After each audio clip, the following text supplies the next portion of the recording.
ឈប់សិនបើចូលចិត្តរឿងនេះកុំភ្លេចចុច Subscribe និង Like Page ផងណា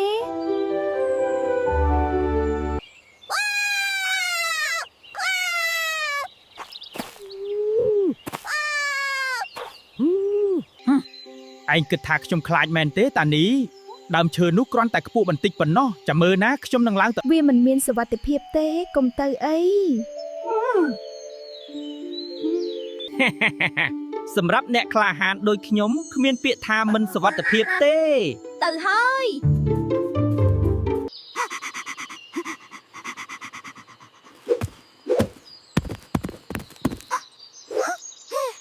អូហូខ្ពស់មែនចិត្តដល់ហើយវ៉ាវមើលទេសភាពពីលើនេះចុះ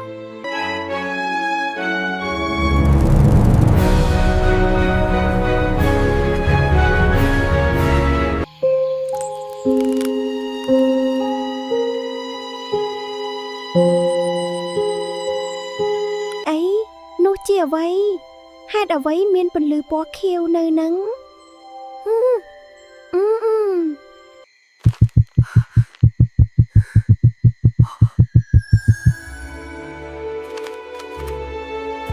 សួស្ដីមាននរណានៅទីនេះទេស្ងាត់អូខេកុងហ៊ានអញជាអ្នកក្លាហានអញត្រូវចូលទៅមើលវ៉ាវនេះជាផែនទីឬវាស្អាតណាស់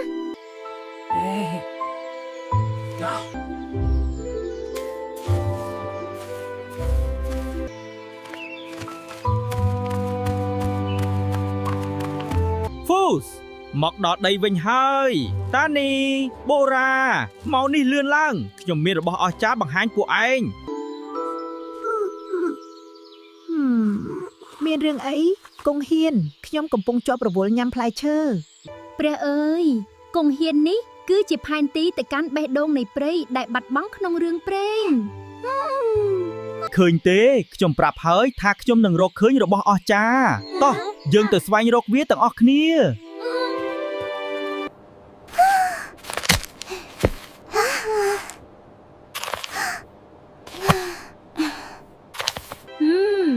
អក្សរនេះសរសេរថាអ្នកដែលហ៊ានទៅបេះដូងនៃព្រៃត្រូវឆ្លងកាត់វាលភក់អាប់ជាមុនសិនវាលភក់អាប់ខ្ញុំឮថាទីនោះមានកង្កែបយក្សខ្ញុំព្រួយបារម្ភអំពីកង្កែបយក្សដែលចូលចិត្តខាំគូតកំប្រុកខ្ញុំត្រៀមខ្លួនរួចរាល់ហើយវាមិនមែនជាការលេងសើចទេគ្មាននរណាម្នាក់ទៅហើយមានជីវិតមកវិញទេតែយើងត្រូវតែព្យាយាមព្រោះពួកគេមិនមានក្រុមដូចពួកយើងមានខួរក្បាលដ៏ឆ្លាតដូចឯងទាំងពីរនិងភាពក្លាហានរបស់ខ្ញុំតោះសន្យាគ្នាមិនថាមានរឿងអីកើតឡើងយើងនឹងមិនចោលគ្នាទេហើយក៏មិនចោលអាហារសម្រន់មែនទេមែនអីតើមែនហើយឌីខ្ញុំមានខ្សែពួរពិលនិងផែនទីរួចរាល់ខ្ញុំមានផ្លែប៉ោម5គ្រាប់នំឃ្មុំ3ដុំនិងខ្នើយ1ព្រះអាទិត្យរះហើយដល់ពេលចេញហើយលាហើយដើមឈើផ្ទះសម្លាញ់ល្អណាស់មិត្តរបស់ខ្ញុំយើងនឹងត្រឡប់មកវិញឆាប់ជាមួយជ័យជំនះតោះឆ្ពោះទៅរកបេះដូងនៃព្រៃ Let's do this ឈប់សិនមើលចុះ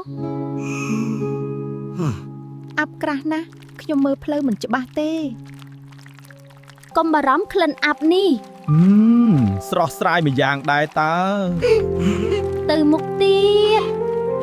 ទីតុយវ៉ែនតាបោះខ្សែពួរមកគំរើយើងនឹងទាញឯងឡើងអរគុណមិត្តភក្តិប្រហែលជាខ្ញុំគួរតែទុកខ្នើយចោលនៅផ្ទះហើយមើលទៅបាទប្រហែលជាមិនអីទេខ្ញុំជឿថាអ្នកអាចធ្វើបានស្ងាត់មានអ្វីធំណាស់នៅខាងមុខ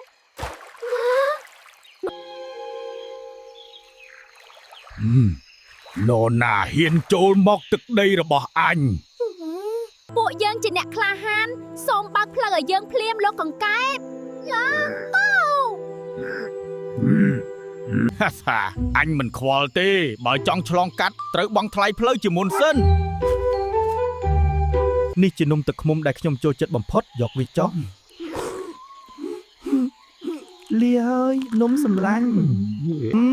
ឆ្ងាញ់ផ្អែមណាស់អញមិនដែលស៊ីរបស់ឆ្ងាញ់បែបនេះទេក្នុងរយៈពេល100ឆ្នាំនេះល្អណាស់ព្រោះតែនំនេះអញនឹងឲ្យពួកឯងឆ្លងកាត់ប៉ុន្តែស្ដាប់ណាខាងមុខគឺជាសួនផ្កាបោកប្រាស់សួនផ្កាបោកប្រាស់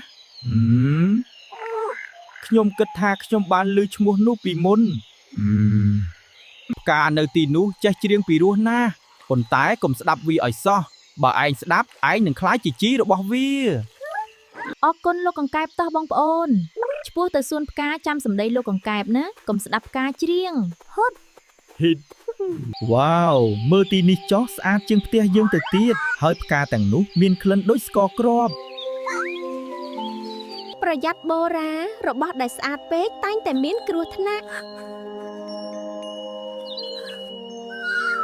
កងហ៊ានបូរ៉ាភ្ញាក់ឡើងវាកំពុងបោកប្រាស់ឯងហើយអូទេវលីបន្លារត់ទៅកងហ៊ានបូរ៉ាឈប់ដើរទៅខាងមុខគឺជាមាត់របស់ផ្កាហើយវាយធ្វើមិនទៅសម្លេងខ្ញុំមិនឈ្នះភ្លេងនេះ សម្លេងនេះឆ្នាំងរបស់បូរ៉ាខ្ញុំដឹងហើយត្រូវប្រើសម្លេងរំខានតទល់នឹងសម្លេងភ្លេង ហើយហុកហុកឆាំងឆាំងឆាំងអូយឈឺក្បាលណាស់សម្លេងអីហ្នឹងតានីការស្គរគ្រាប់ខ្លាចជាបិសាចហើយរត់តាមខ្ញុំមកយើងចេញទៅខាងនោះ ពួកឯងចាប់ខ្ញុំមិនបានទេ